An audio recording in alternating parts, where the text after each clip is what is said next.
Hey, what's up? This is Janiro. You are tuned in to the industry's most wanted. And we're going to spend a little bit of time today to talk about the Southern Entertainment Awards. Are you ready?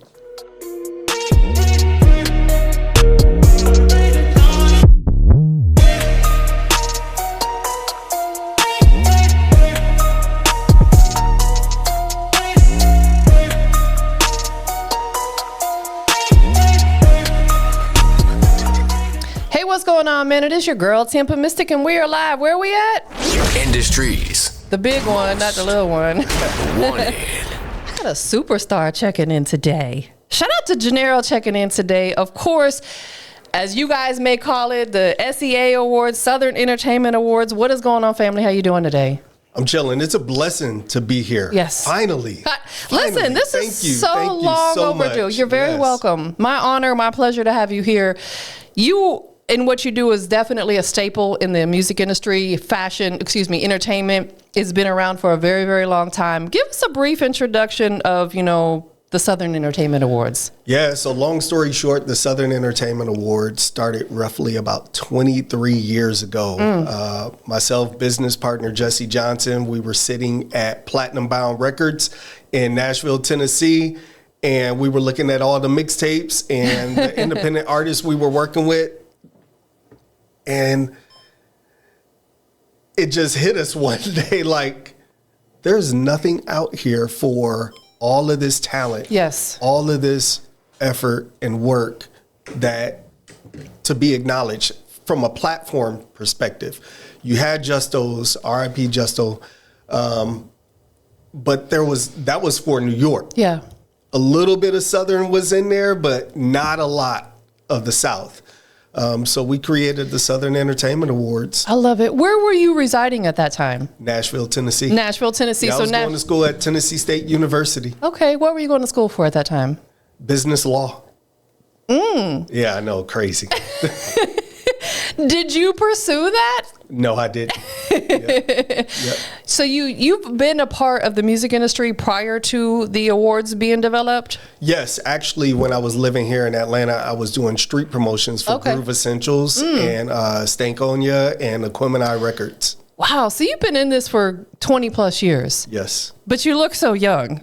You started at a young age, you know what I'm saying? You still got his youth. Unbelievable, Man. Yeah, it's, to go back and look at all of the things that we have seen and how times have changed. I mean, like putting flyers out is almost a thing of the past. Absolutely. And I remember that. I remember being outside the nightclubs 2 a.m. when people were kind of coming out, putting it on their cars, promoting my event at someone else's club. Yes. But that's what we had to do because there was no social media back then. That was the only way to do it. Right, exactly. And I feel like that some forms of that can still work. Like I see a lot of people putting QR codes on business cards or on their shirts and stuff. So I think that's kind of the new form of street promotion per se, QR codes really blew once COVID hit. Yes, exactly. And something else I seen a couple years ago, I was in Columbus, Georgia, and I was putting gas in my car and someone had put a sticker on the gas pump with like their name and their logo and stuff. I was like, yo, that's a great idea because everybody has to stop and get gas and you're there for at least 2 or 3 minutes pumping gas.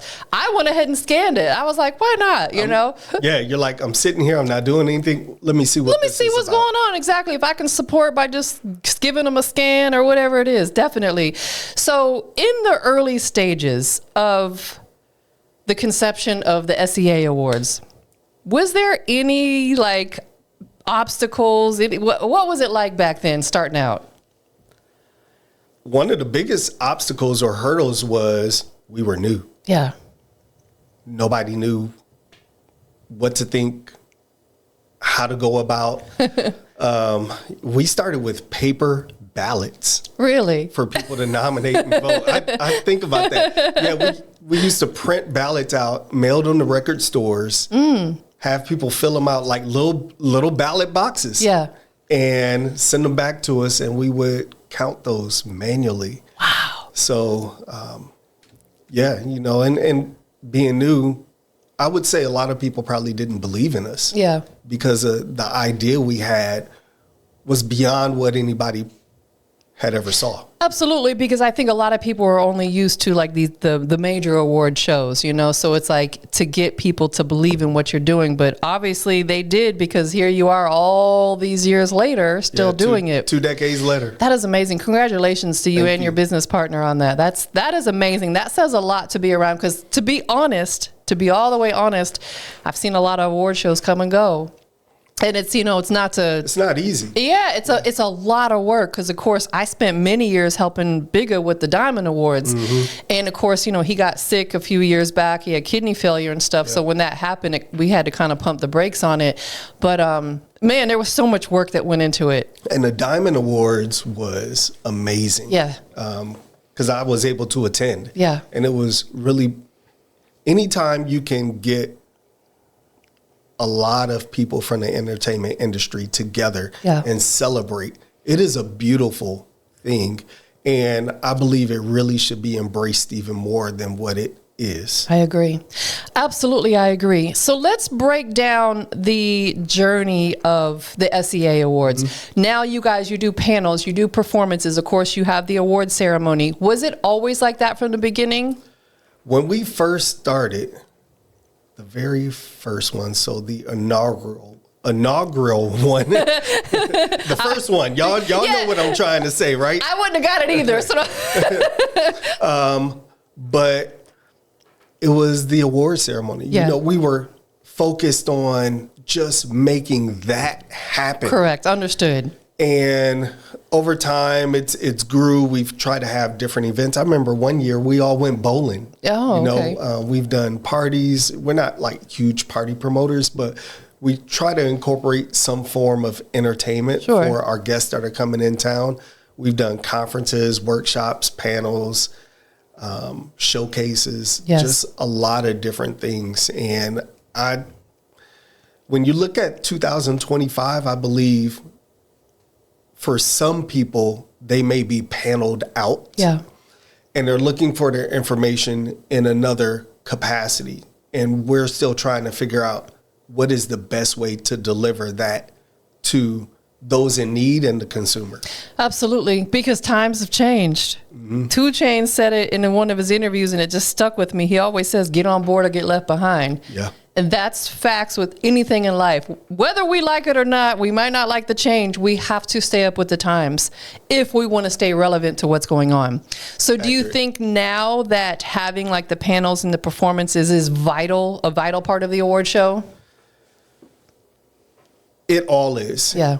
Just bringing people together to network and to see that talent. A lot of times people that come to our event may not be exposed to someone in Ohio or Florida or Alabama or Mississippi or South Carolina or Arkansas.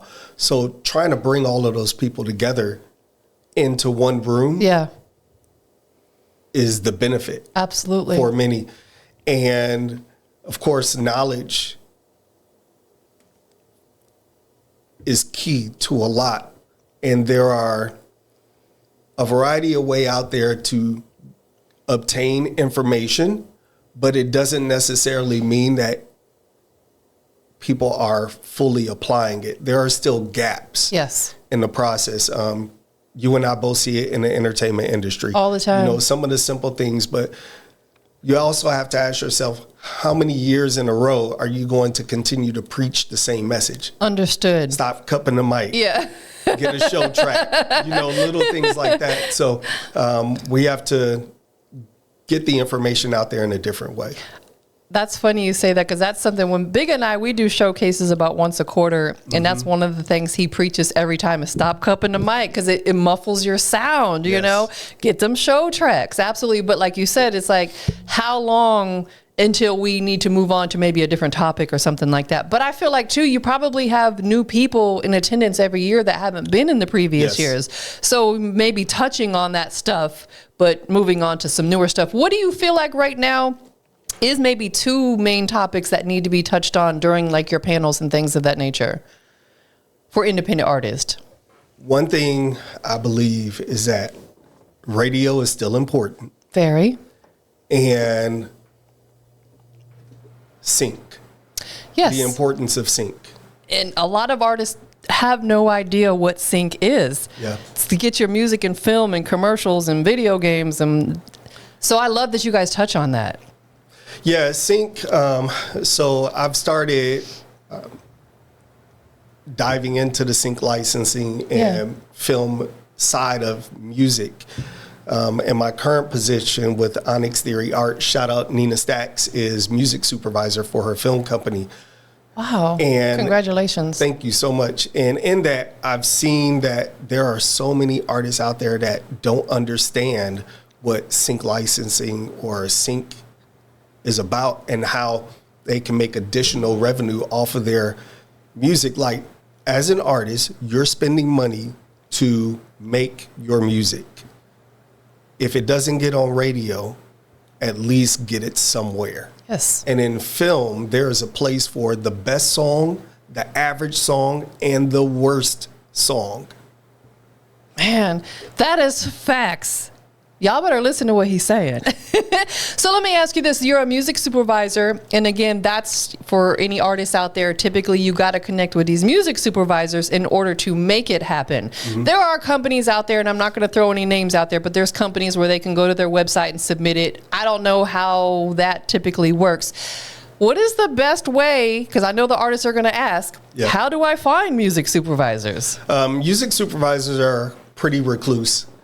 And one of the reasons why I wanted to become a music supervisor was because I wanted to break that stigma and that mold. I wanted to be more accessible. Yeah. But because of the Southern Entertainment Awards, I also felt that it was another way to provide an opportunity to artists that are out there. We have a platform. Artists are either nominated, trying to perform, servicing the DJs. Now you can touch base with a music supervisor. One of the best ways to get music to me is just hit me up. Okay. So they can follow me on Instagram, the link to upload music, which is free. So you can upload music for review. Instagram is Rio_Day_Janiro. Rio de Janiro. That's Instagram. Dope. So the submission is free. And I think I want to touch on this a little bit because you're a music supervisor, so you could probably elaborate on this a little bit better. Do you feel it's important that artists, of course, create music that they want to create, but also create some stuff in mind for film if that's the direction they want to go? Like, man, this could be a good movie soundtrack or something like that. Yeah, so touching base with a music supervisor, the music supervisor can also fill you in on what is to come and what they're looking for exactly. For example, we're currently working on a TV series, and it's called, slipped my mind just that quick. However, the TV series is focused on African-American women in the South that have a collegiate relationship with one another, you know, after college, and I love it. All of that, and how life hits them thereafter. What we are looking for specifically is music for each one of the main characters. So there's 4, and we're looking for kind of like their theme song. Okay. That coincides with the show itself. And could it be a male or female artist if it makes sense? If it makes sense, a male, yes. But I am really looking for music from and about and for women. That makes perfect sense. That's why I asked. I kind of figured since it's a female show, obviously a female anthem type song for their theme would make sense. But like you said, so is there other opportunities outside of those theme songs to submit? Like, yes. Okay. Yeah, of course, you know, there's party scene music. So we need that. We need the club scene, the car, the intimate settings and all that. So I love that you guys are you're given the opportunity, because I have discovered various independent artist music through commercials. There was one artist, it was a cologne commercial, I think YSL or something. And I heard the song in the background and I immediately Shazammed it because I was like, yo, that's a dope record. I looked him up on Instagram and I think he had maybe 4,000 or 5,000 followers. He wasn't, that well known, but he had phenomenal music. So he got that placement. And then of course also, watching a series, I've been able to Shazam and discover independent artists. So it's a great way for artists to get their music out there. Let me ask you this for the ones who don't understand how that works. I know we're kind of getting away from the awards, but thank you for bringing this up, because this is a subject that needs to be talked about.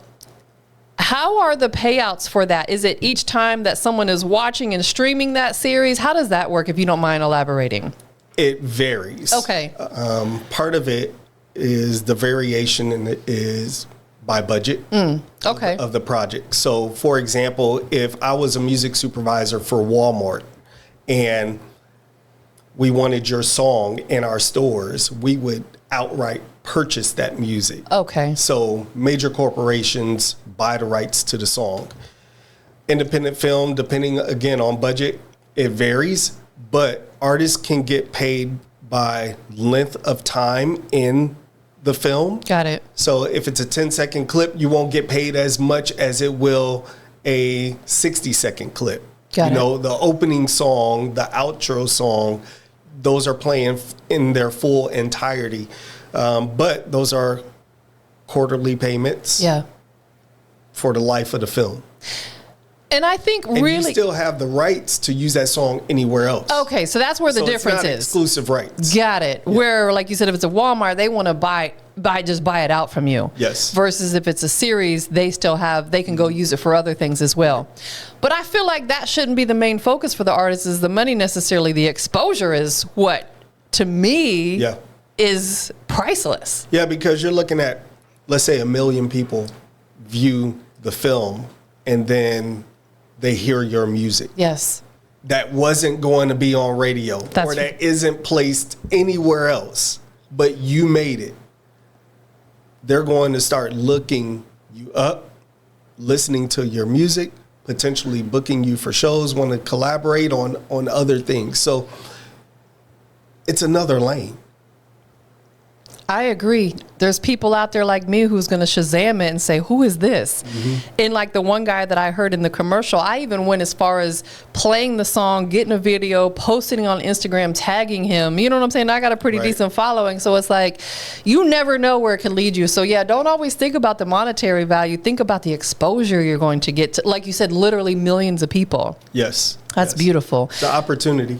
It is an opportunity. So they can reach out to you directly. Is there like other ways, for them to meet these music supervisors? Maybe going to music conferences and stuff is the best way? Music supervisors, if you go to IMDb, so you find a show or a film that you really like the music from, typically we are also in the credits of the film itself. That was a gem right there, you guys. That was a major gem. I love it. So all the music supervisors going to be mad. Why are you saying that? They're like, damn, Janiro, come on. Just don't watch that part of the interview. Scroll past that. No, that was a major gem. Thank you for that. No, very welcome. So going back to the awards, tell everybody the exact date this year, 2025. Oh, this year, May 16th through the 18th. In Atlanta, Georgia, City Winery. For information, you can visit southernentawards.com. We have a lot planned. The ceremony itself is going to be phenomenal. I can't wait. It's always a great celebration. I've already been thinking about, like, what am I going to wear? I'm trying to figure that out, too. I'm like, I need a date. Somebody. Come accompany me. You know what I'm saying? Most definitely. All that's been on my mind. I'm very, very excited. So this is your second year in Atlanta. Yes. What was it like last year, your first year? Because I didn't get a chance to attend last year. For me personally, it was almost like full circle. Yeah. Because I started promotions here in Atlanta. Understood. I started working the streets and the clubs and all of that in Atlanta. And to be able to come back 20 plus years later and host an event in Atlanta, it just meant so much. Absolutely. Because this is a home for you as well. Yes. You're originally, like you said, from Detroit, spent many years in Nashville. Flint, Michigan. Okay. I'm so sorry. Flint, Michigan. He's from Detroit, y'all. From Michigan. Yeah. Flint. Okay. How far is Flint from Detroit? 60 miles. Okay, so it's kind of sort of right there. Not far. But not Flint far. is home, though. Yeah, Let's Flint. get it right. It's Right. always Flintstone. Absolutely. I like that. Definitely. Let's kind of talk about, some of the highlight moments, because I'm sure there's a ton of them, being that this is a couple decades in. Maybe like a couple of artists that you guys got to bless with an award when they were very independent. Now you see them on the big level. Like, give us a couple of those highlight moments. I'll say B.O.B. So shout out to Bob, TJ. He won Song of the Year one year for Haters. And fast forward, this is 20 plus years in his career. Wow. And Bob is still doing shows, still making music, like very good music. And we've had Gucci at the awards with unknown Nikki at the time. People kind of knew, but she wasn't Nikki. Right. Like she didn't have the Barb fan base and all that. She was Onika back then. She is Nikki now. But that was when she first started working with Deb. So shout out to Deb. Thank you for that phone call and for coming through. We've had some great moments, some great performances. Yo Gotti performed at the very first Southern Entertainment Awards. Wow. Yeah. Pastor Troy drove up for the first Southern Entertainment Awards. Banner was there for the second. Wow. Shout out to All-Star, so Starlito, Chat, Boo, just the list goes on. Yeah. Big has been plenty of times. We were going through, who's won the awards or the most awards. I think Gotti is at 12. Wow, he deserves it, though. Drama's at 11. And, it's just to see where people are now, with Drama and the work that he's doing with Jack Harlow and everything. And to be like, man, I used to go pick up mixtapes from his house and his daughter was there. She's grown now. Yeah. So, it's been a journey, but it's been a blessing for us to be able to do what we are passionate about. Absolutely. And that's probably one of the most rewarding parts, is to see all these people, like you said, in their early stages and to see where they're at now, to know that you were absolutely a part of their journey. Yes. One of the things I will call out about that is we would love for y'all to come back. Come back out, and just say, hey. I could not agree more. Because I feel like when people, no matter who it is, when they get to a certain level, it's like we got to remember where we started, where we came from, and the people who were there in the early stages. That's why majority of the interviews I do are with independent artists. Of course, I've interviewed the majors as well, but I prefer working with independents because I want to know that I was a part of their journey. Right. When they get to the Grammy level, I can say, you know what? I had Moneybagg Yo, for example. I interviewed him when people didn't really know who Moneybagg Yo was, and I love seeing that progression and saying, man, I was a part of his journey early on. Yeah. It's been, French Montana's been to the SEAs, but that was early. Again, he was working with Deb back then. Deb has been instrumental in so many different people's careers. Yes. I don't think a lot of people really realize how instrumental. Clinton Sparks been there, Drama, just the list goes on. BG. Man. Yeah, it's unbelievable. He was just here a few nights ago with Bigga. He did a Trapping from the Basement with Bigga. Oh, man. I know that was good. Yeah, definitely. So you've got a 3-day lineup. I know on the website, you're still. Yeah, we're still finalizing a few things. Didn't want to put anything out there until it's finished. Got it. Yeah. Are tickets still available up until the time, or do you have a certain amount that you sell for entry? Tickets are available through City Winery's website, so people can go to citywinery.com/Atlanta and purchase tickets. It is assigned seating, so all the tickets are at a table, so you don't have to reserve a table, then get a ticket. It's all the same. Okay, absolutely. Are there still performance opportunities available? Maybe one or two. They flew out of there quick. Yeah. Yep. I know last year. Because with performances, what we've tried to do is more so handpick the performers from nominees or prior winners to get them on the stage and really show people why they won last year or the year before, or why they're even nominated. Because sometimes people don't know who is that. But when they get on stage, it's, oh, no wonder. Absolutely. That it makes sense to give them that extra shine, because I tell artists all the time, or whoever, not even artists, whether it's, different categories, filmmakers and stuff, just to have even been nominated is a major blessing. Yeah, it's nice to walk away with the award, but even if you don't, just to be recognized for your hard work is so amazing. And I remember when you guys first put out the nominations for 2025, there were a lot of people like that. I was like, do you know you're nominated? And they didn't know they were nominated. So it's like now they'll, they need to get in tune. The people who are nominated, do they get entry? Nominees, what we have done, because City Winery is a smaller venue. Sure. Holds what? 250, 300 people. Okay. So what we have done over the past 2.5 years that we've been working with City Winery is discounted tickets for nominees. So that period has expired. Outside of that, anyone that wants to attend would need to purchase a ticket. We've done it in the past where we've given all nominees 2 tickets or however many tickets they wanted. As a business, that's not sustainable if you give out 1,000 tickets and you don't have any left to sell. I completely agree. So, because it's very, very costly to, I'm sure, to put all this together. Correct. So it's like people have to understand it's not free to go into the venues. It's a not business. Free for the trophies.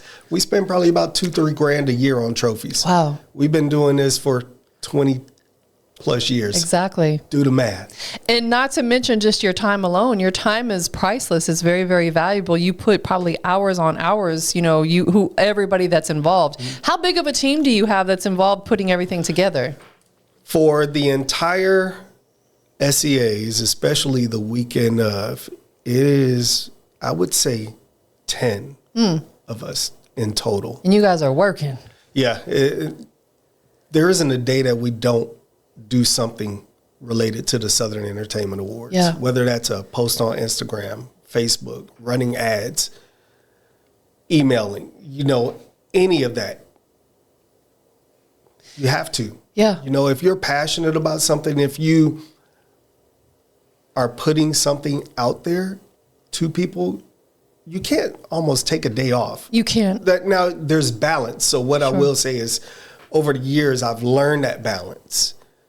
Don't call me after a certain time. Don't bother me on Sundays, especially during football season, because sometimes people think they can call you at 3 o'clock in the morning and talk business. No. Bruh, Don't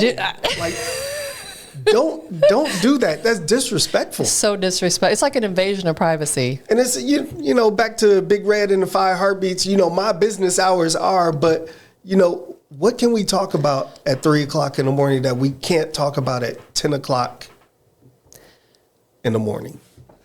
I could not agree more. That's why I ended up getting a second phone, because some of these artists, and not just artists, but just people are, like you said, very disrespectful.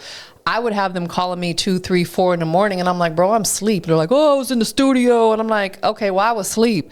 Yeah. Keep it between. So now the business phone gets shut off at a certain time and gets turned back on. So if you call me, you get in voicemail. Yeah, there has to be some etiquette there. There has to be some etiquette there. But like you said, every day you're doing something. And I feel like that's with any business, whether you're posting a flyer, running ads. I never not have ads running on my Instagrams. Right. That's where a lot of my business comes from. Just because we posted something doesn't mean turn around and call. Exactly. Yeah. Absolutely. 100%. When will the finalized event and lineup be solidified and put on the website? Do you have an idea? I would say within the next 10 days from today's date, but our goal would be, let's say, May 10th. Okay. At the latest. Got it. Yeah. But at least everybody knows the location, the dates. They've been known because you put it out there a while ago, so they've already got that part mapped out. If you don't know the date and where the SEAs are, that's our fault. I'm not going to say it's your fault. That's our fault. Maybe we didn't get the information out there to as many places as we could, but our Instagram is always updated. Our email is always answered, and our website has the basic or general information. But if you missed it, we apologize. Is there anything else right now that people need to know about that we didn't talk about pertaining to the awards? You know, I think a lot of times people may feel a certain way if they're not nominated or didn't win. And what I would like to encourage everyone is that reach out to us. If you don't know our nomination or voting process, contact us. We're very accessible, and we will help talk through, not argue, not fuss, not fight. You know, no need to curse us out or anything like that. But let's have a conversation as adults on addressing your concerns. The other thing I would challenge people is that regardless if you're nominated, not nominated, performing, not performing, it's important that the support is still shown. Yes. Because we need it. If the Southern Entertainment Awards didn't exist anymore after today, what would be next out there for people to strive for? A Grammy, an Oscar, an Emmy? What's next? Well, the next event or the next platform, the pool is probably even smaller. Yeah. Instead of 15, 20 people on the ballot, it may only be 6. So, you know, we appreciate the support that we've had over the past 2 decades, and we thank everyone for the time, energy, and effort that you have put into coming out, designing a flyer, promoting, sharing our posts. Like, it does not go unnoticed. And if you've never been, after 20 years, if you're seeing this now, this is the call to action part of the interview. We want you to come out. Come out. And just say, hey, this is my first time. Yeah. And I think it's even like you said, if they haven't been, if they're not nominated or they're not performing, think about the networking opportunities, the people that you may meet, those music supervisors possibly, you know, that could be there, that could potentially change your life. Yeah. And the learning, you know, are you guys having a panel this year as well? Not this year. Okay. Not this year. We're putting a pause on it, as well as a fashion show. Okay. We're putting a pause on those. Got it. Would like to incorporate a few different things. Yeah, like we were saying earlier, kind of switch it up a little bit, you know, shake it up a little bit. But the amount of networking and the people that they can meet while they're there, I think is one of the most important things. You know, if, like you said, don't come only because you're nominated or only because you're performing. Yeah. Come out there and support, you know, and meet some people. Yeah, and you know, you and I, we've been in this business for a while, and we see it at other events, especially, let's say, for example, a showcase. Artist comes just before they get ready to perform. As soon as they perform, what do they typically do? They leave. They leave. They miss all of the networking opportunities for collaboration, to build their career or create a new lane for their career potentially. And if anything, here's what I'll say. If you come to our event, doors open up at 5 and the show doesn't start till 7, you have probably about an hour to an hour and a half of networking available. To help you with that networking, our sponsor, Uncle Nearest, will give you a little libation to build up that strength to have the conversations, to not make it uncomfortable. So, you know, come have an Uncle Nearest on us. Absolutely. And I tell artists too, with these showcases, for example, we set a time for them to be checked in. And I tell them, if you're not checked in by that time, then we're putting you at the back of the list and you're performing last. Yeah. And of course, they're not going to want to leave because they paid to perform, right? And then we always encourage them, stay, hang out, like don't perform and dip, you know, support the other artists the way you'd want to be supported. Yeah. And I tell them, before you get on that stage and perform, you need to be working the room. Yeah, come with some merch, something, QR codes, stickers, flyers, a T-shirt, anything. Never, an artist should never attend an event empty-handed. Right. period. If you have a team, make sure they have the product for you. If you don't have a team, I'm sure you can holler at TampaMystic.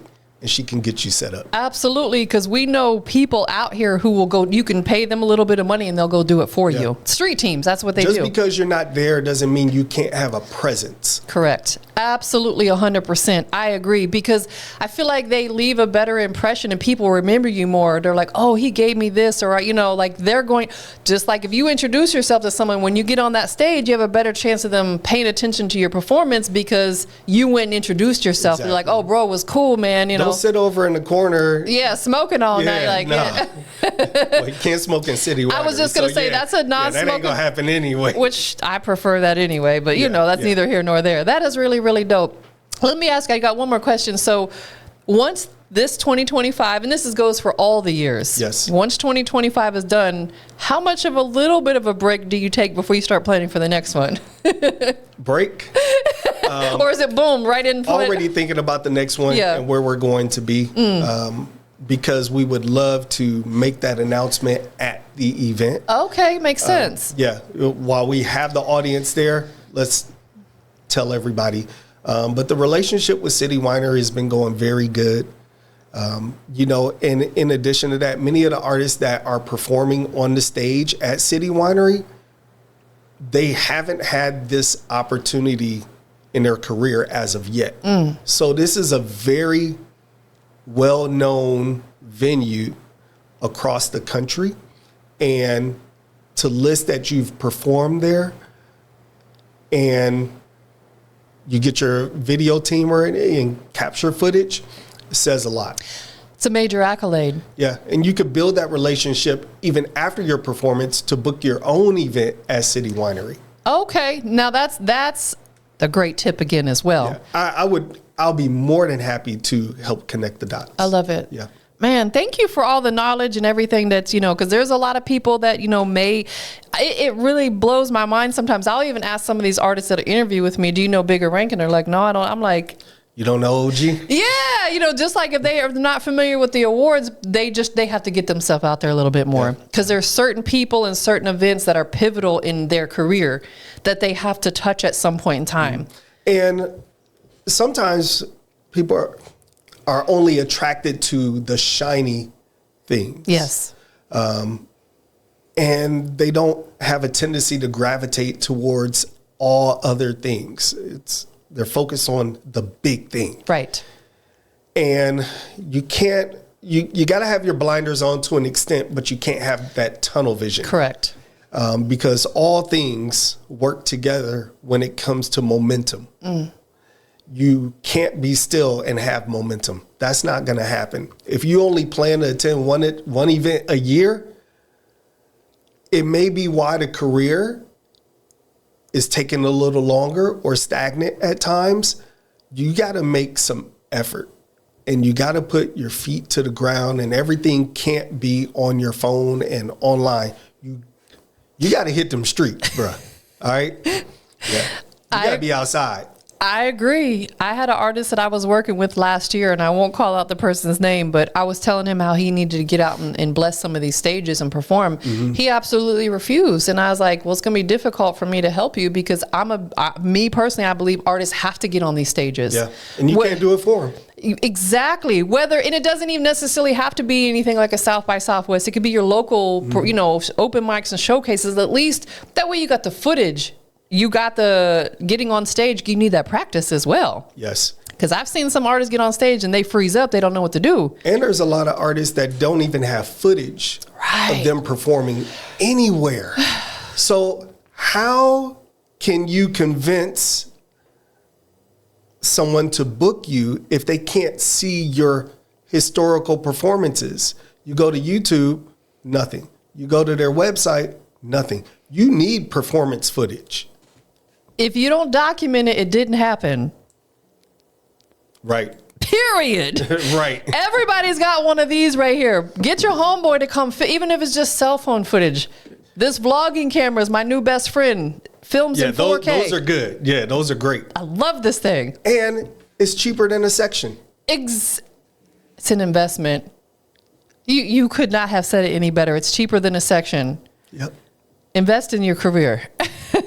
Tell everybody one more time your Instagram, the awards Instagram, and the awards website. My Instagram is Rio de Janiro. The SEAs is at SEA_awards, AWARDS. The website is southernentawards.com. The dates of the 22nd Annual Southern Entertainment Awards are May 16th through the 18th, Atlanta, Georgia. Absolutely. Thank you for being here today. No, It was an honor to have you here. Yeah. Absolutely. It's been some time. It has been. It has absolutely So it's been. nice to see you. I love what you're doing. Thank you. Keep up the phenomenal work. Thank you. And being instrumental in artists' careers. And definitely likewise. That goes for you and your team as well. Thank you. Thank you so Absolutely. much. We out of here, y'all. Peace.